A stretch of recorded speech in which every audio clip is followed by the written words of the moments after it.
You're listening to the Archaeology Podcast Network. Hello out there in Archaeology Podcast land. This is Dr. Alan Garfinkel. I'm the president and founder of the California Rock Art Foundation. And what we do is we identify, evaluate, manage, and conserve rock art both in Alta California and in Baja California. We conduct field trips, we have trainings, exercise, we do research, and in every way possible, we try to preserve, protect, and coordinate treasures of Alta and Baja California rock art, of which there are many and diverse. We also work closely with Native Americans and partner with them to recognize and protect sacred sites. So for more info about the fabulous California Rock Art Foundation, you can go to carockart.org. Also, I'm open to give me a call, 805-312-2261. We would welcome sponsorship or underwriting, helping us to defray the costs of our podcasts, and also membership in California Rock Art Foundation. And of course, donations, since we are a 501c3 nonprofit scientific and educational corporation. God bless everyone out there in podcast land.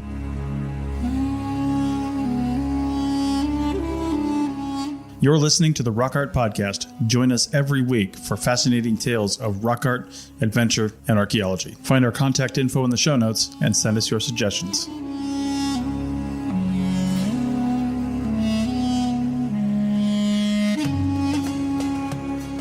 Hey out there, Rock Art Podcasters, for episode 76. This is going to be an interesting one. Gloria Brooks. She is an educator and a digital nomad who's going to share how she uses Native, California, Indian, and indigenous cosmology, material culture, both rock art and other data sets in educating students from about the ages of, let's say, the mid-level class. And she creates content for teachers. Fabulously interesting repartee. Hope you all enjoy it.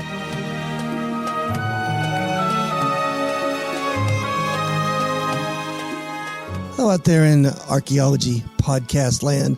This is your host for episode 76 of the Rock Art Podcast, Dr. Alan Garfinkel Gold.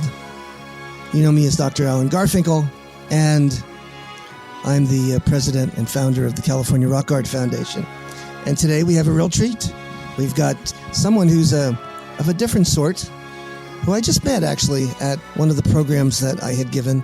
This is one on California Indian basketry. And the woman we're going to speak with her name is Gloria Brooks. She's the founder and director of Nature Glows eScience. And I found her captivating and very interesting. And we're going to talk about the way to use Native American material culture and also rock art in educating the young people at school and taking those materials and using them in a way that will be empowering, interesting, and educational. How's that, Gloria? Superb. How'd I do? Excellent. Yes. Superb. No one has ever called me superb lately, so God bless you. Thank you. Gloria and I met out in the Western Mojave Desert, out in the new California Welcome Center in the gorgeous town of Ridgecrest.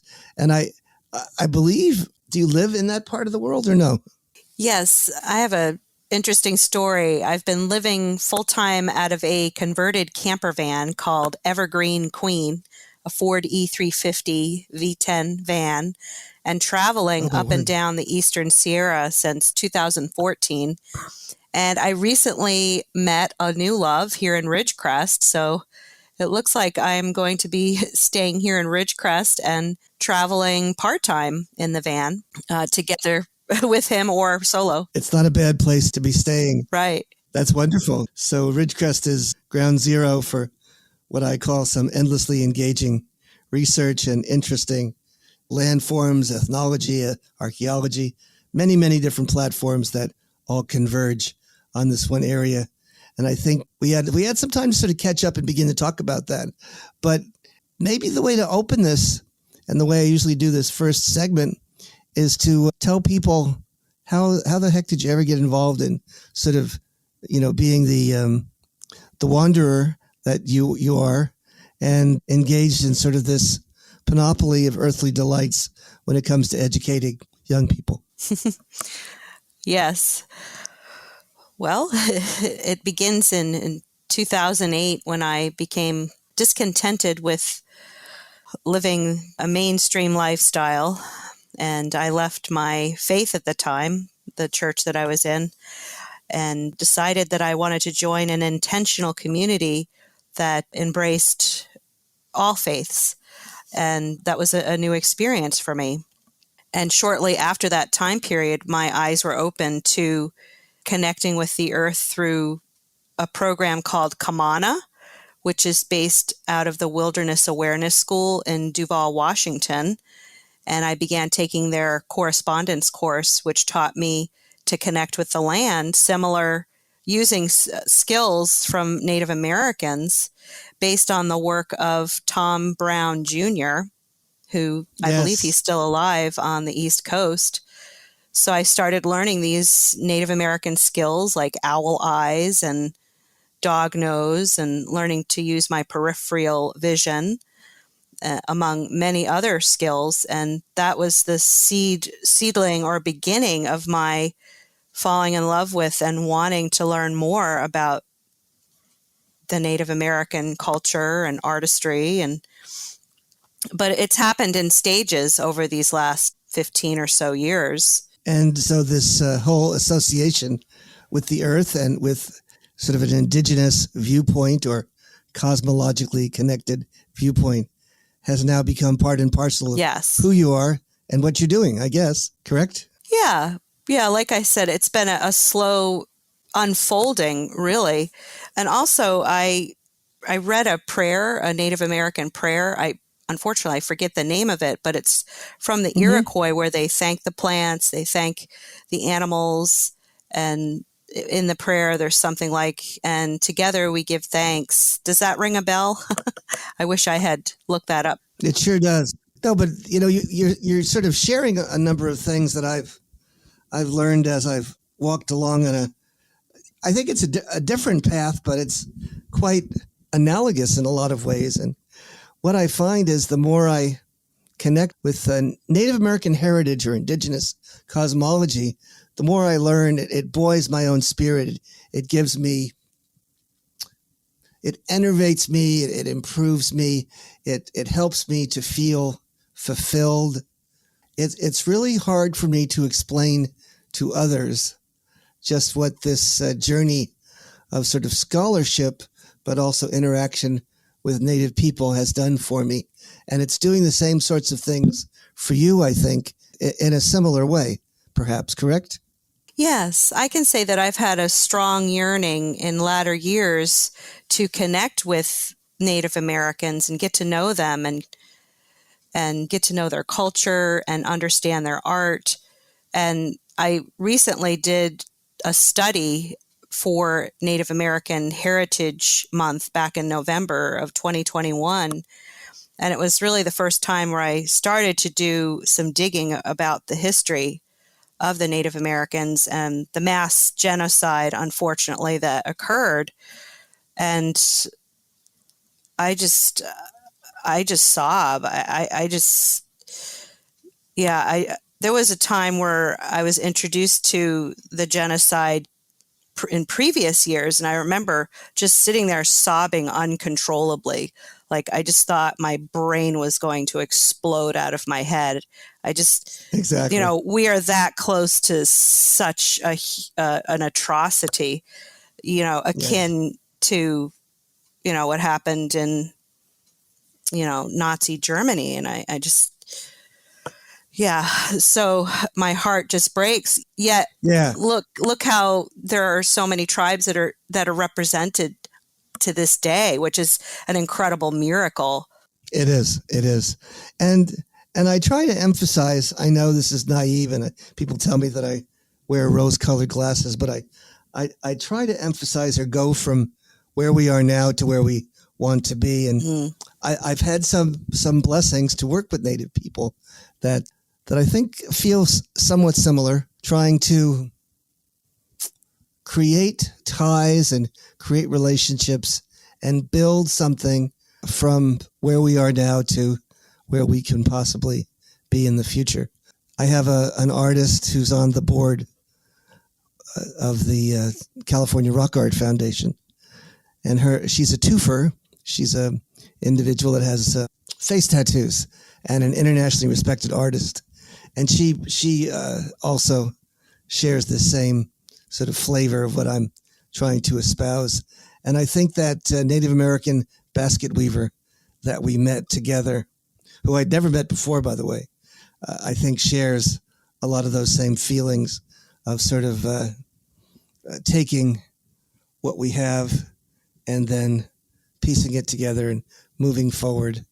I know that my own deep dives and scholarship into Native cosmology has sometimes been, it's been difficult. It's been challenging. It's challenged me intellectually to try to understand some things that are rather unconventional and difficult to digest, especially for someone brought up in a Western industrial complex. How's that? Yes. Yeah. So someone who's used to going to the store and buying meat and getting things in packages and putting them in the microwave. I was raised in the Bronx, New York until the age of 8. I lived next to PS 46 and lived in the Bronx, New York. Wow. Only 2 hours south of me. Yeah. I can't say that I was really ever sort of enraptured with the natural world to the extent that you may be or others may be, who are far more adventuresome than I am. Although I was able to get on the back of a mule and go through the Sierra de San Francisco and do the Grand Canyon of Mexico and visit the largest prehistoric paintings in the world there. And, that's fantastic. And stay in a, one of those things that they call tents for a couple of weeks. Mm-hmm. It wasn't my cup of tea, but I did it and enjoyed it thoroughly. I really did. Oh, that's great. But this archaeology thing that I've been involved with for 50 years, I've camped out in the high Sierra during the dead of winter, Ooh. Which is, wonderful as well. Or I've been out on the ground on top of a dry lake in the Black Rock Desert where the sun comes up and it gets to be 120 degrees instantaneously. Ooh. Wow. The artifacts are so hot on the ground, you pick them up and they burn your hands. Ooh. Wow. So life is interesting. Life is interesting. And I just have to say that it's been a ball. It's been I was out of archaeology for about 20 years, by the way, 15, 20 years. And I didn't really think I would ever go back or be able to go back, but I have, needless to say. And I'm humbled and blessed by the opportunities that it's provided me in terms of meeting some extraordinary people and having some unbelievable experiences in what I've seen and heard and tasted and smelled and loved, all the above. It's been just wonderful. So it is a blessing to sort of be involved in this crazy world of, the study of indigenous people, but also as an advocate for Native people and trying to find ways to bless them. Yeah, that's what it's all about. That's what I want to do. But I want to do it from, a very sensitive and mindful manner. And I'm learning that as I go, using their tribal names and, just addressing them respectfully and being mindful of where they are at in this current interesting point in history. Yeah. Try to be sensitive, politically correct, and do things in a way that will perhaps nourish their souls. And especially in the particular frame of reference that I'm in, that is never so easy as you can imagine. I always talk about you get, half a dozen Native Americans in a room and you get 12 different opinions. It's very volatile, and the landscape is political, really just depending upon what particular piece of the puzzle Native people find themselves in. Even in California, of course, you've got the greatest diversity of Native people north of Mexico. There's, hundreds, thousands of different indigenous entities or communities that exist all throughout California. And of course, most of them are federally not recognized, which is another interesting exercise. So you've got a layout here of Native people that are in themselves, kind of combatants trying to each get a piece of the puzzle or figure out a way to subsist and live on the land in places that they've lived for, hundreds, if not thousands of years, but trying to decide, how can I even earn a living? How can I compensate myself and support myself in these areas that have virtually no basis for any sort of economy? Just think about the corridor of 395 as an example. Yeah. So it's absolutely extraordinarily beautiful, but there's very little in the way of economic engines to tap into for individuals to, in essence, find their way and provide some sort of a compensation and employment opportunities for themselves. So that's always a challenge as well. I see. Yeah.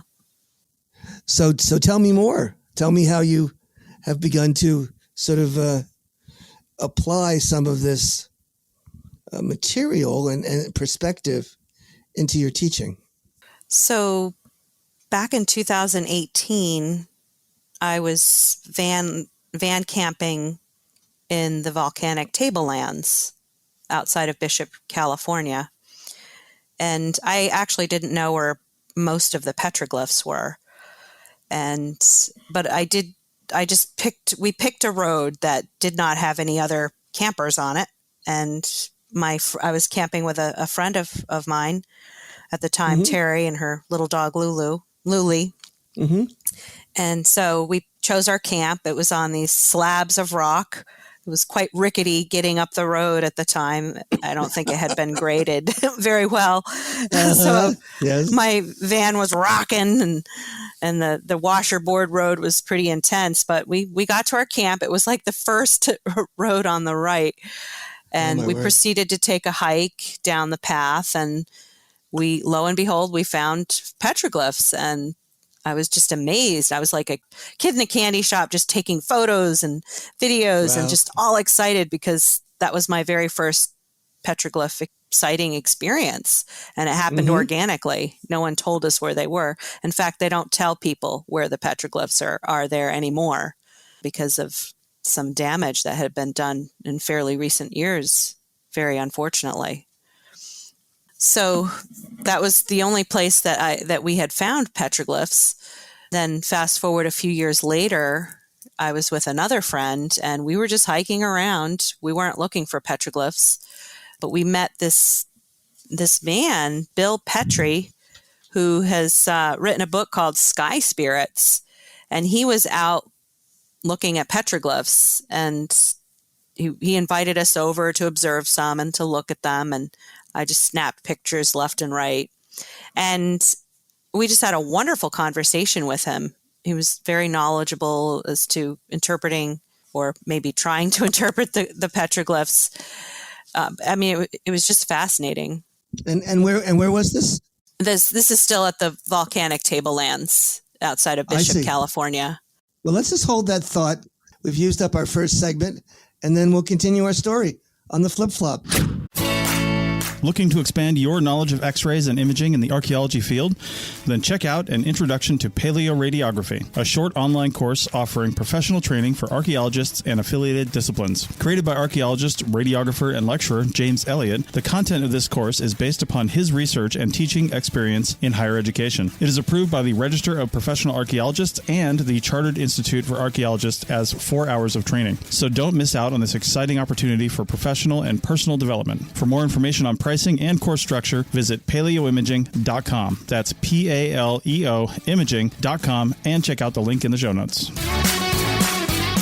Hey, gang, it's your host, Dr. Alan Garfinkel, for Rock Art Podcast number 76 with Gloria Brooks, and talking about her journey in understanding Native American theology, cosmology, lifeways, sort of world perspective or worldview, and sort of integrating that into her own life and her own teaching platform, and how she somehow does that as a kind of a roving entrepreneur. Yes. How's that, Gloria? Yes, that's right. I'm a digital nomad, a K-12 digital nomad curriculum writer. Wow. That is a wondrous niche to be in, I have to tell you. And that you've been able to pull that off is damn near miraculous, don't you think? That's exactly the words I use. It is a miracle. Yeah. So you went and visited some more rock art, same Right. kind of location, learned a bit more about it, and then what? Yes. So my friend and we met Bill Petrie, who talked about the rock art. They were all petroglyphs. And then he proceeded to hand me his book, Sky Spirits, A Search for Meaning in Ancient Art. I actually have it here in front of me. And I thought that was really significant. I mean, someone that's been studying the rock art for decades just hands me his material.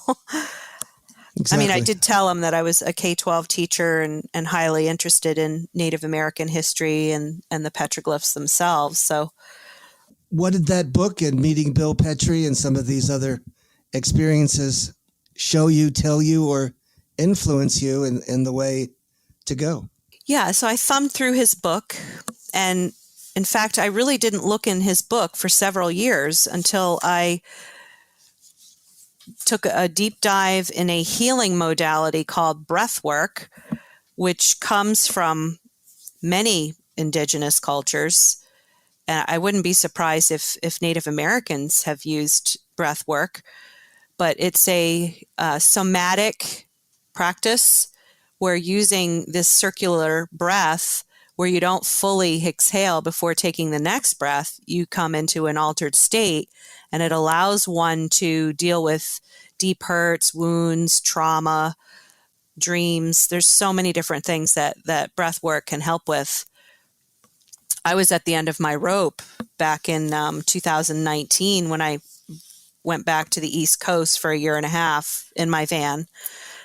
So breath work came to me in my rock bottom state. And so when I thumbed through Sky Spirits, this book about petroglyphs, I was just trying to search for meaning, of course, and connections with the deep spiritual work that I had done. And I felt very touched. I remember, it's been maybe 6-7 months ago since I've thumbed through the book, but I thought, there's just some kind of magnetic energy that has brought me back to the Eastern Sierra. It's very powerful. It's unlike any experience I've had with the land on the East Coast. For example, on the East Coast, I absolutely love New York. I love the emerald green forests and moss and grass and beautiful vegetation there, but it does not have a magnetic pull for me as the Eastern Sierra does. And I just have been thinking that there must be a deeper work for me that's waiting to unfold. And I really believe that it does have something to do with connecting with Native Americans, whether it be spiritually or physically. Ideally, I would love to interact with more. That's why when you and I met Lucy Parker at the basketry workshop, I was just over the moon excited. Like I just like I'd look at her and I'd like hold my breath, like, oh my gosh. Yes. I walked into the room and I started tearing up. I was like holding back tears because I didn't want to go back to that moment in time where felt like my brain was going to explode. Like, like, you're here, you're here. Yeah. You and your son are here. What a miracle that is. It is. So you got an opportunity to meet authentic descendant from Right. the real exquisite artisans Mm-hmm. of your region, from the Kuzetica Paiute area, the Mono Basin, the Mono Lake people. And not only is she a descendant and living still in that same location where her ancestors lived for literally hundreds and thousands of years, but also she's one of those rare people, only about a dozen, I think, as she shared, actively producing art forms and objects d'art vis-a-vis her expertise that incorporate the land, the landscape, the natural world in her basketry, which is rather amazing. Oh, yeah. My mind was blown at the detail that goes into that. I think something that I'll share with you that you may or may not know, and I certainly didn't know anything about it either. So Ridgecrest, of course, hosts an annual festival. And I don't know if you've ever attended that festival, but on the first weekend of November, for the last 6 or 7 years, they've had what they call their Petroglyph Festival, their rock art festival. And it was an experiment to try to see if they could brand the city with rock art and Native American themes. Mm-hmm. And they were just trying to do this. And so I came on board and tried to help them and teach them or provide them some guidance on what I thought they were trying to do. And one of the things that I know they were trying to do was to profile and showcase indigenous people and their cultures, right? Well, that's not so easy. The native people are not so interested sometimes in participating. They're rather skeptical. And, and they actually had some bad press, that they were being, using the native themes and a sort of a continuation of colonialism and this and that. So anyways, there was all that background too. But one of the funny things was, for the last 50 years, I've been studying this thing that they call Coso rock art that exists there in the, sort of the central eastern California region, mainly on base at China Lake, but also at Little Lake and also along the eastern skirt of the Sierras to some extent. And I somehow accidentally ran across a photograph on the internet. I think it was on Facebook, and it said, "The Ram Dancers, Guardians of the Grand Canyon." Oh, wow. And I go, what? Give me a break. Who the heck are the Ram Dancers, Guardians of the Grand Canyon? This is what, 2022, right? How can we have a group of native people that are doing this sort of thing, that have kept this tradition alive, at this point in Western industrial development? So I said, I saw a video of them, found out that this group of Havasupai live in the bottom of the Grand Canyon. The bottom of the Grand Canyon. I'll say it again. Wow. And I said, how do they get there? How can they get out of there once they're in there? Mm-hmm. Yes. and who the heck knows them, so we can get them to come to the festival and dance? They wear the headdresses of the bighorn sheep, which is, of course, is depicted in the rock art. And so I spent the better part of the next 2 years failing miserably to connect with anybody in this group. But then I connected with this one gentleman who I fell across by accident, who follows the bighorn sheep, right? He full time. He goes and watches them with photographic equipment and photographs them, and tries to learn about their habits and habitat. And he's been helping to repair the land and transplant bighorn sheep and cause them to proliferate. All right. Well, he says, yeah. Oh, wow. He says, I think I can help you. I think I can help you, Alan. I think I know someone who might know them.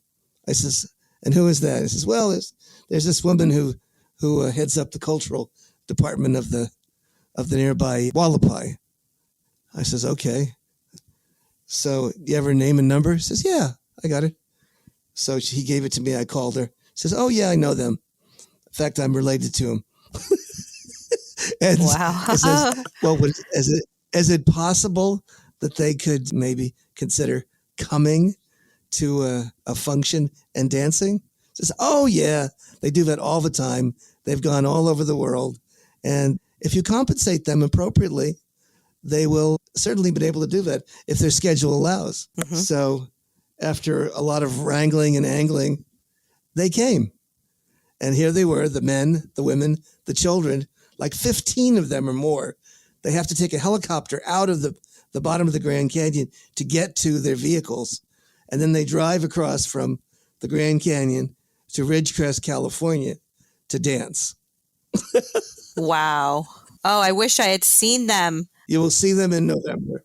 Oh, okay. Well, I saw two men back. dancing with hula hoops at the last Petroglyph Festival. So I did go. Did two you? Native American men. It was pretty extraordinary. I actually got video of it too. Fantastic. Well, these are the ram dancers of the Grand Canyon, guardians of the Grand Canyon. Wow. They are related to, the native. They're indigenous, have been there for hundreds, thousands of years, and they believe that the bighorn sheep are their animal-human ancestors. Wow, that's awesome. And so this is a religious tradition for them, and I guess the reason I brought that story up is because it's so amazing. And it is, and parallel to yours, correct? Yes, sure. So please continue. I didn't mean to interrupt the flow, but that's what came to my consciousness when you're talking about trying to resurrect and connect with indigenous people who somehow are able to preserve the pre-contact culture, the songs, the art forms, the dancing, the language, the plant matters. Oh, and the altered states of consciousness as well, which is something near and dear to my heart as well. Oh, wow. So have you heard of breath work? No, I'm involved. I'm not a shaman. And I've except for the 1960s where I did imbibe in a lot of altered states of consciousness and different psychotropic elements. Mm-hmm. So I've experienced that. But from an academic standpoint, I'm working with a gentleman who's written, I'm co-authoring a book, an enormous book that's going to be communicating the validity of Native American shamanism and altered states of consciousness and talking about the scientific proof and the scientific validity of these types of modalities in transforming and healing one's psyche, one's body, etc. And so that's fantastic. We've been working on this. Yeah, we've been working on this for several years now, but now it's in draft. And so fortunately, I have an opportunity to sort of further this discussion and demonstrate to my colleagues that there really is something to this. It's not just simple fantasy or silliness or even magic.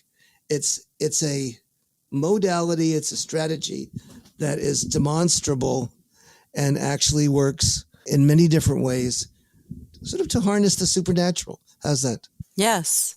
Yeah, I can testify that it did just so for myself to help move me forward in my life. I was very stuck when I came to breath work. And there are other videos and other information online about this. There was a scientific study. They took, I think it was something like a dozen people who were sick as hell in America, some of them dying, others that were, as you call it, stuck and had tremendous psychological and health-related problems. They flew them over to Brazil and, out there in the jungle, they established a number of shamans there, and the shamans used all of their, efforts to see what they could do in about a week or 2 weeks' time, to transform these people and get them unstuck. And over half of them were healed miraculously. Oh, wow. So, yeah. So I'm a believer. Were they using ayahuasca? They were using ayahuasca. They were using many different strategies. Not only ayahuasca, but others as well. And certainly not all of them, because some of them were literally terminally ill, had particular diseases that were, almost at the end of their lives.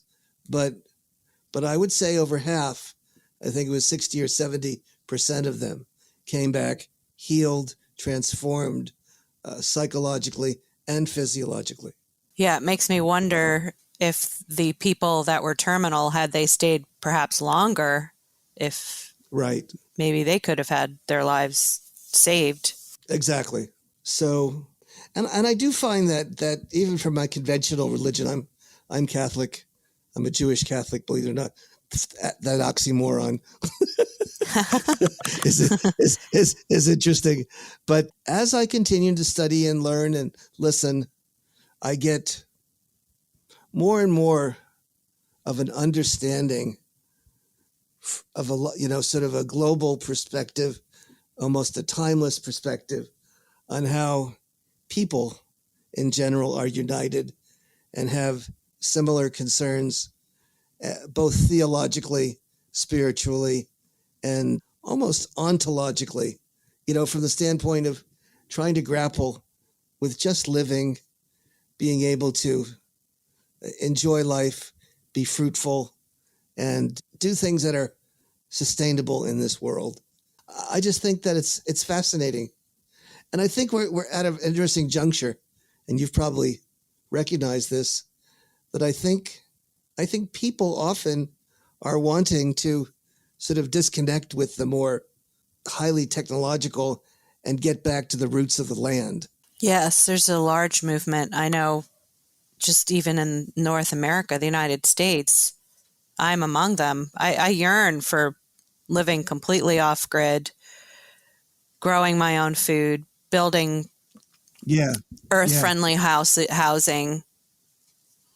I'm like, I really want to do that at my core. And I think van life was like a step towards that direction. Definitely.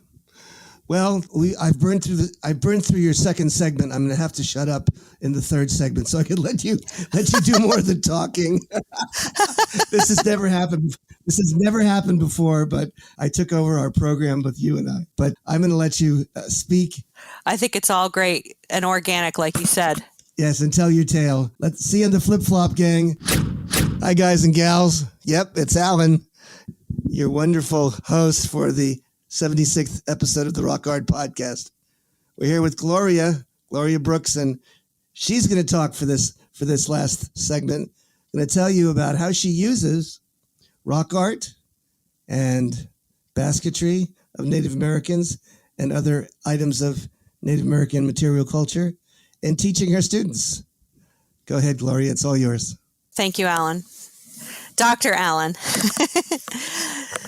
So this, I love your laugh. It's so great. So I was van camping I was again at Volcanic Tablelands this past October of 2021. And I passed by the same site where I had met Bill Petrie back in 2018. And I was thinking of starting a van life YouTube channel. And when I came across the petroglyphs, I became deeply inspired to create a video and just show. I also have a K-12 YouTube channel.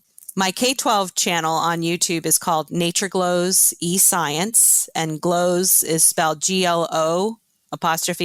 Glow is my nickname. And then my van life channel is Nature Glow Adventures. Nature Glow singular without the apostrophe S. So I started creating a video of the petroglyphs, and I I hadn't done a whole lot of research, so I had to do a lot of editing out of stuff. But I just felt really, I really came alive in that video, and I felt such a connection with the land and the people, and just this deep yearning and desire once again to connect with what was going on through the petroglyphs. And so I also created like a little mini slideshow within the video as well.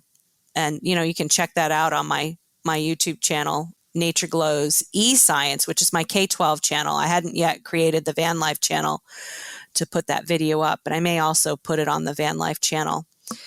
But from that video, I got really excited because following that same month was the Native American Heritage Month in November. And boom, I was just super excited to create my first curriculum, my first Native American K-12 curriculum for home and school educators, or even people in university, if they see the material fit to use, can use it as well. But I think it took me about 2 weeks to prepare the PowerPoint. I did one main PowerPoint with a student's activity guide, I call it, an accompanying activity guide. And then I rolled in as a resource with the PowerPoint and the study guide. The petroglyph video also goes along with that. They're as a resource. So I put it up on my Teachers Pay Teachers curriculum store as well. So if you want to check that out, that's on Teachers Pay Teachers. You can just look for Nature Glows eScience. But yeah, I just was super excited to finally put feet to what I do best, which is curriculum writing. I've been doing that since I was in college in 1996. And to just move forward with this deep yearning and desire to connect with Native American culture, and also to help be a catalyst to help them in any way I can, to be a servant, wherein, for the last 300 years, they've undergone such suppression. And in my curriculum, I wanted to make it known that, the textbooks, our history textbooks that we still have in so many of our public schools, they're just really sugarcoating and not really showing us the true genocide that has happened and the suppression that continues to this day. So I made sure in my research to include links that really uphold the Native Americans, and not from a colonial slant. And I found it actually very challenging to find good resources. And I even, I questioned myself. I said, oh man, is this really a good resource? Like, I did find that Smithsonian, I don't know if you'll agree or not, please correct me, but isn't Smithsonian a really good resource for upholding Native American, their true story? Sure. Absolutely. Okay, great. Definitely. Phew. Because I reference a lot of their work. Yeah. How do you use rock art or rock art imagery in your curricula? All right, so let me just look at the slideshow here. All right, so on slide 4, Native American monumental artwork examples, I have beautiful imagery that I got from Creative Commons, thankfully. Land art mounds, rock or cave art, petroglyphs, and pictographs. So I just went on Creative Commons, I think it's called, and I found images, like the best images that I could find. I put them in the slideshow, and I made sure to give proper credit where credit was due. So I do reference that mainly in that one slide. I'm looking through now. Mainly what I did was clothing and pottery in this first slideshow. Yeah. But I did make sure to reference petroglyphs as well.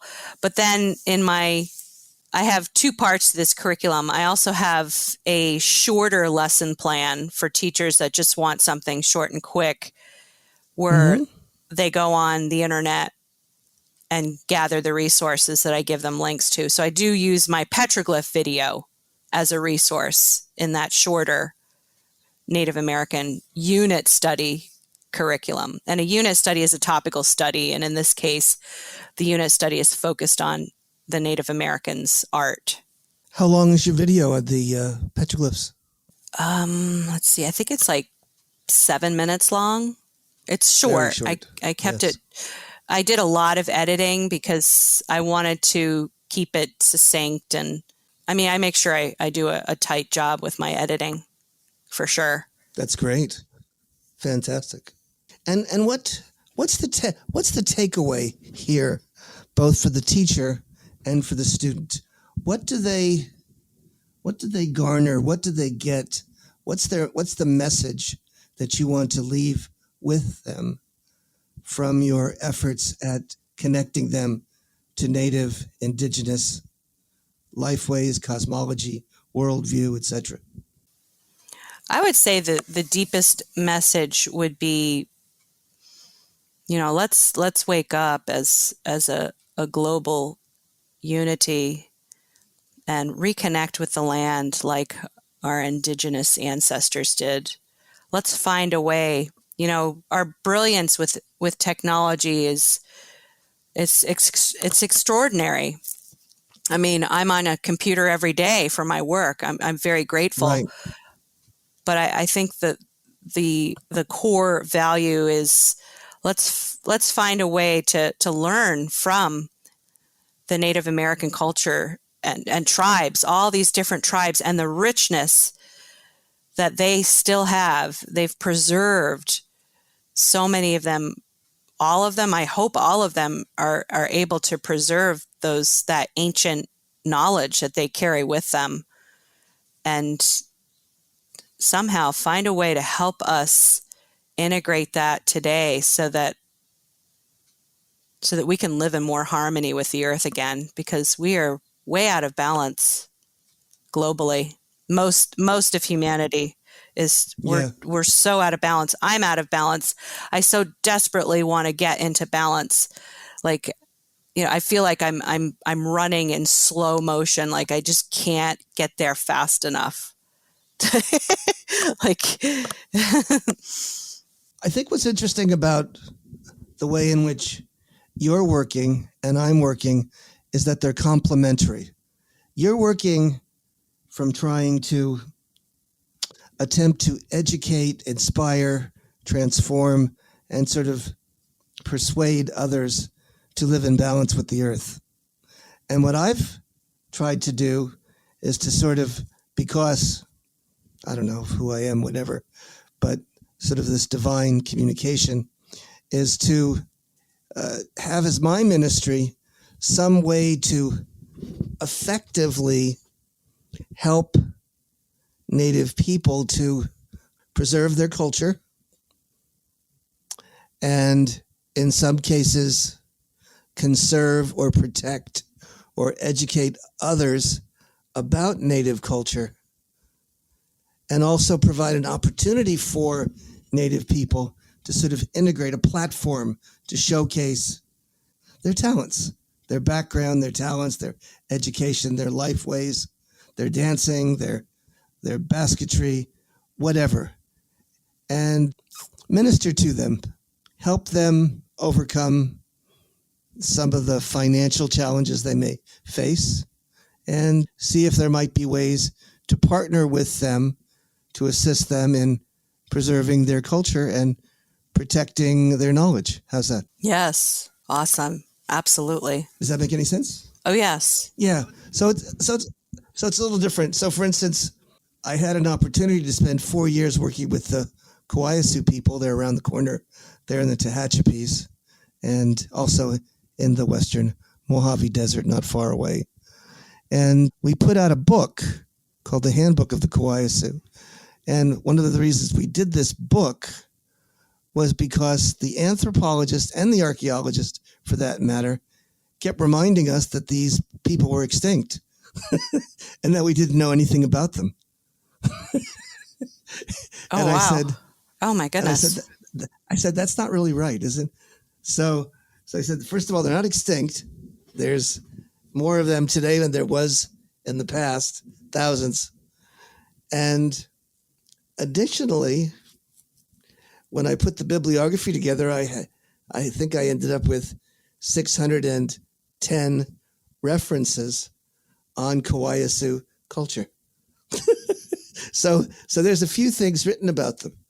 Oh, that's fantastic. Yeah, and so we had this lushly illustrated book that had a lot of color photographs and covered the the stem to stern about what we might want to know about the Kawayasu, and we had it win the Governor's Award for historic preservation. Wow. And then we took all the different threads of the Kawayasu and brought them together to Sacramento to have the award recognized. Oh, that's extraordinary work.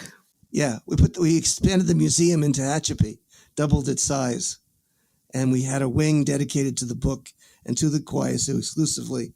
And it was a portrait of their rock art, their basketry, their weaponry, their lifeways, their culture, their language, their people. And it's all in this new wing that doubled the size of this older building and preserves their culture. So there we go. I was just in Tehachapi recently with my boyfriend, and yes. He showed me the reservation. Yes. And would that be what's their name again? Kawayasu? Kawayasu. Now, there's a museum in Tehachapi that's on the, there. It was originally a 1930s library, I believe. It's in that building, and it's a smaller edifice, but as I said, it was doubled in size. And I think if you go there, you'll get to see this particular expression of what we've tried to accomplish in terms of a portrait of Kawayasu culture. Yes, I want to go. We're planning to go back. We wanted to hit the bakery, so we're going to hit the museum too. Yes, Cohen's, right? Yes, the famous bakery there. Yes. It was closed on the day we arrived. We were brokenhearted. Yes, exactly. I think we've done our deed. We have communicated a bit about understanding indigenous culture and trying to twin it with some sort of competence to share with teachers and students. Yes. And superb. And this little interaction with Gloria Brooks has been amazing. Thank you for being our guest scholar. Thank you so much. And that's it, gang. See you in the flip-flop.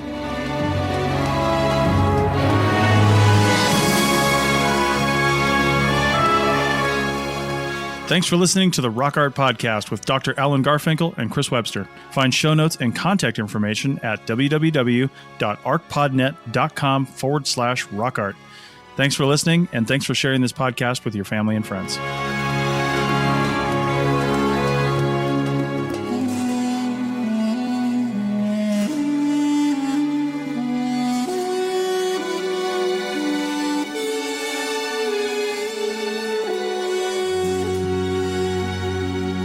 This episode was produced by Chris Webster from his RV traveling the United States, Tristan Boyle in Scotland, DigTech LLC, Cultural Media, and the Archaeology Podcast Network, and was edited by Rachel Roden. This has been a presentation of the Archaeology Podcast Network. Visit us on the web for show notes and other podcasts at www.archpodnet.com. Contact us at chris@archaeologypodcastnetwork.com.